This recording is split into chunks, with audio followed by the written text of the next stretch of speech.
ਇਹ ਪਾਕਿਸਤਾਨ ਦਾ ਆਖਰੀ ਸਟੇਸ਼ਨ ਹੈ। ਇਸ ਤੋਂ ਅੱਗੇ ਟ੍ਰੇਨ ਨਹੀਂ ਜਾਂਦੀ। ਅੱਛਾ ਦੋਸਤੋ, ਇਹ ਜਿਹੜਾ ਗਾਰਡਰ ਹੈ ਇਹ ਤਾਂ ਹੀ ਹਦੂਦ ਕਿ ਅੱਗੇ ਟ੍ਰੇਨ ਨਹੀਂ ਜਾਂਦੀ, ਅੱਗੇ ख़त्म ਹੋ ਜਾਂਦਾ। ਤੇ ਕਸ਼ਮੀਰ ਦਾ ਇਲਾਕਾ, ਇਹ ਪਹਾੜ ਨਜ਼ਰ ਆ ਰਹੇ ਕਸ਼ਮੀਰ ਦੇ ਤੁਹਾਨੂੰ, ਇਹ ਬਾਰਡਰ ਤੇ ਉਸ ਤੋਂ ਬਾਅਦ ਫਿਰ ਕਸ਼ਮੀਰ ਹੈ।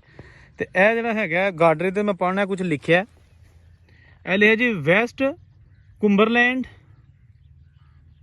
ਸਟੀਲ 1899 ਜਾਂ 88 ਲਿਖਿਆ।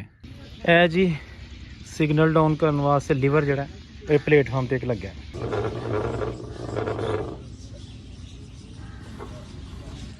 ਦੇਖੋ ਜੀ, ਤਬਾਹੀ ਵੀਰਾਨੀ ਤੇ ਬਜ਼ੁਰਗਾਂ ਦੀਆਂ ਯਾਦਾਂ ਹੀ ਬਸ ਰਹਿ ਗਈਆਂ, ਬਾਕੀ ਕੁਝ ਨਹੀਂ।